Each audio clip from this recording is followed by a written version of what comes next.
তারাসুন্দরীমার নির্দেশ অনুযায়ী মা রুদ্র মাতঙ্গীর 7 বার প্রদক্ষিণ করে রাজ্য এবং অপর্ণা বিয়ে সম্পন্ন করলো। হ্যাঁ ভিউয়ার্স, 70 দেখা যাবে আজকের পর্বে। সম্পূর্ণ জানতে প্রত্যেকটি লাইক দিয়ে চ্যানেলটি সাবস্ক্রাইব করে পুরো ভিডিওটি দেখতে থাকুন।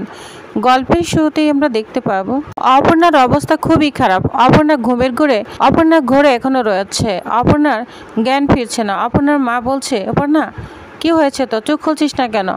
অপর্ণার গা হাত পা একদম ঠান্ডা হয়ে যাচ্ছে। তখন অপর্ণার মা চিৎকার করে কান্না করছে, বলছে, অপর্ণা তুই কেন চোখ খুলছিস না, কি হয়েছে তোর?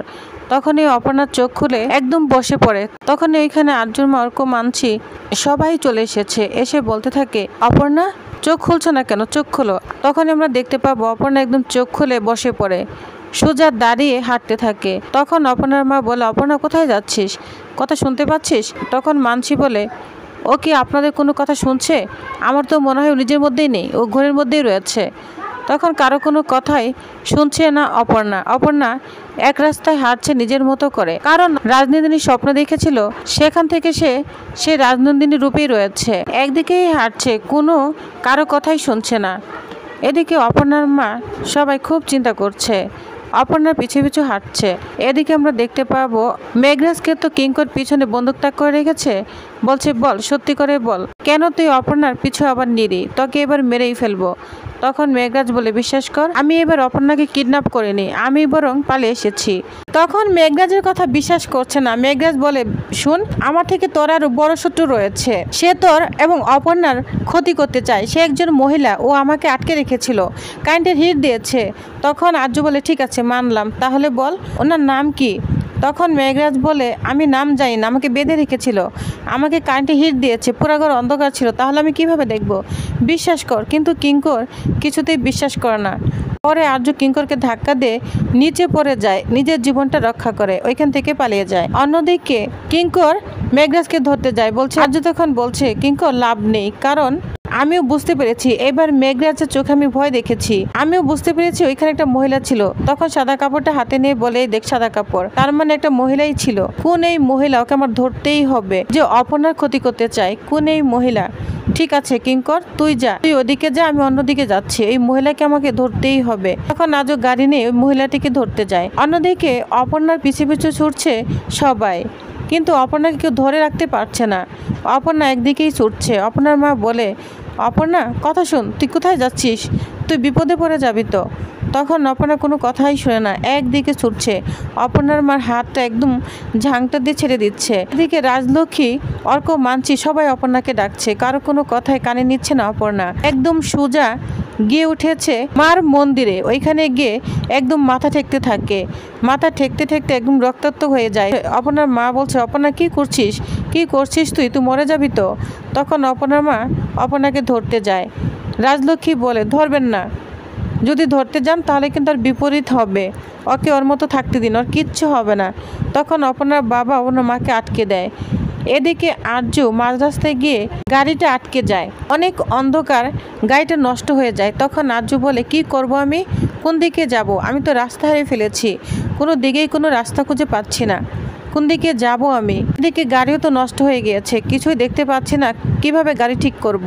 তখন ওইখানে তারাসুন্দরী মা চলে আসে। তারাসুন্দরী মা সে বলতে থাকে, এখনো দাঁড়িয়ে আছিস? তুই পশ্চিম দিকে যা, পশ্চিম দিকে তুই রাস্তা খুঁজে পাবি, ওইখানে তোর জন্য অপেক্ষা করছে, দেরি করবি না, সে তোর অপেক্ষায় আছে, দেরি করলে বিপদ হয়ে যাবে, বুঝতে পেরেছিস? তাড়াতাড়ি যা, একদম দেরি করবি না। তখন আর্য বলে, তারাসুন্দরী মা, তারাসুন্দরী মার গলা আঁচ পাচ্ছি, মা তুমি কোথায় আছো, আমার সঙ্গে দেখা দাও, আমি তোমাকে দেখতে পাচ্ছি না।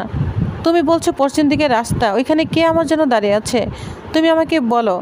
তারাসুন্দরী মা শুধু বলতে থাকে, তুই তাড়াতাড়ি যা, 1 মিনিট দেরি করবি না, তোর জন্য অপেক্ষায় আছে, দেরি করলে তুই ওকে হারিয়ে ফেলবি, একদম অন্ধকারে তলিয়ে যাবে। এখন আর্য কোনো কথা না শুনে দৌড়ে পশ্চিম দিকে ছুটতে থাকে। এদিকে অপর্ণা মায়ের পায়ের কাছে একদম মাথা রক্তাক্ত করে ফেলেছে। তখন সে ঘুরে দেখতে পায় রাজনন্দিনী রূপে। রাজনন্দিনী এবং আর্য কোথায় যাচ্ছে সেখানে সে চিন্তায় দেখাতে থাকে। এটা দেখতে দেখতে অপর্ণা একদম ঘরের মধ্যে চলে যায়। তখন সবাই অপর্ণাকে ডাকতে থাকে। অপর্ণা কিছুই বলতে পারে না, শুধু বলতে থাকে, কে আমি, আমি কাকে খুঁজছি, কেন আমার এত চাহিদা তাকে খোঁজার, এটা বিড়বিড় করে বলতে থাকে।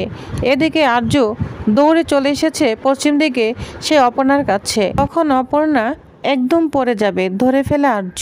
আর্য তো অপর্ণাকে ধরে অবাক হয়ে যায়, বলছে কি হয়েছে অপর্ণা, তোমার কি হয়েছে, তুমি পড়ে যাচ্ছ কেন, তুমি কথা বলছো না কেন, কি হয়েছে তোমার? তখন অপর্ণা কোনো কথাই বলতে পারে না, একদম আর্যর কোলে ঢলে পড়ে। তখন বলে অপর্ণা কি হয়েছে তোমার, তুমি কোনো কথা বলছো না কেন, তোমার হাত পা এখন ঠান্ডা হয়ে যাচ্ছে কেন? তখন এখানে তারাসুন্দরী মা চলে আসে।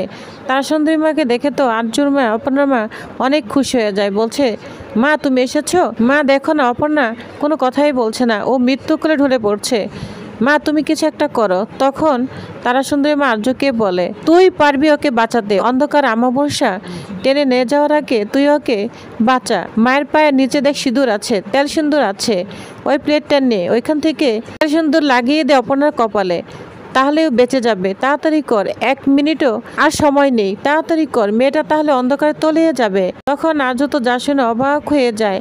তখন আর্যর মা বলে আর্য তুমি চুপ করে আছো কেন, তুমি কি ভাবছো? তারাসুন্দরী মা যেটা বলছে সেটা করো।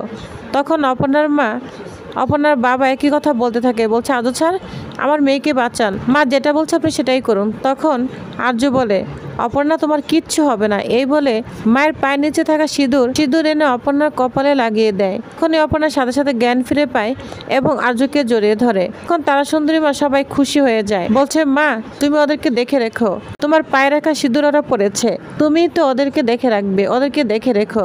তখন মুরুল সাহেব সব গ্রামের লোকজন বলতে থাকে এটা তো বিয়ে নয়, মহাবিবাহ। অমাবস্যার রাতে মায়ের সামনে ওদের বিয়ে হয়ে গেল, মহাবিবাহ। যেটা শুনে আর্য তো চমকে যায়। তখন অপর্ণার মা বাবা বলে এটা বিয়ে, এভাবে বিয়ে হয়ে গেল? তখন রাজলক্ষ্মী বলে আপনারা চিন্তা করবেন না, আপনার মেয়েকে আমরা সসম্মানে নিয়ে আসবো, আর কোনো অসম্মান আমি হতে দিব না। যা শুনে অপর্ণার মা বাবা অনেক খুশি হয়ে যায়। তখন রাজলক্ষ্মী বলে আপনারা না করবেন না, ওরা দুজন জন্মান্তরের সঙ্গী, ওদেরকে এক করার সাধ্য আমাদের কারো নেই, ওরা দুজন একসঙ্গে থাকলে ভালো থাকবে, অনেক সুখে থাকবে, আর আপনার মেয়েকে আমার ছেলের মতো করে আর কেউ সুখে রাখতে পারবে না। তখন অপর্ণার মা বাবা একথা শুনে তো অবাক হয়ে যায়। অন্যদিকে তারাসুন্দরী মা বলে তোরা দুইজন মা রুদ্র মাতঙ্গীর 7 পাক প্রদক্ষিণ কর, যাতে তারা জন্মান্তর এইভাবে ফিরে আসতে পারিস, যা এখনই যা, তোদেরকে 7 বার প্রদক্ষিণ করতেই হবে। তখন আর্য অপর্ণার হাত ধরে মায়ের চারিদিকে 7 বার প্রদক্ষিণ করতে থাকে। 7 বার প্রদক্ষিণের পর সবাই অনেক খুশি হয়ে যায়। এদিকে তারাসুন্দরী মা অনেক খুশি হয়ে যায়, তাদেরকে আশীর্বাদ করে এখান থেকে চলে যায়। অন্যদিকে কিঙ্কর অনেক রাগান্বিত হয়ে যায় মনে মনে, এই বিয়ে কিছুতেই সে মেনে নিতে পারছে না। অন্যদিকে অপর্ণা এবং আর্য দুজনের দিকে অবাক হয়ে তাকিয়ে রয়েছে। তো টিউবার্স তাহলে আপনাদের কি মনে হচ্ছে, এবার কি তাহলে অপর্ণা আর্যর আসল পরিচয় সম্পর্কে জানতে পারবে? তাহলে কি এবার রাজলক্ষ্মী বলে দিবে অপর্ণা কি সবকিছু? তো কি হতে চলেছে নেক্সট আকর্ষণীয় পর্বে জানতে অবশ্যই আমার সাথেই থাকুন। ধন্যবাদ।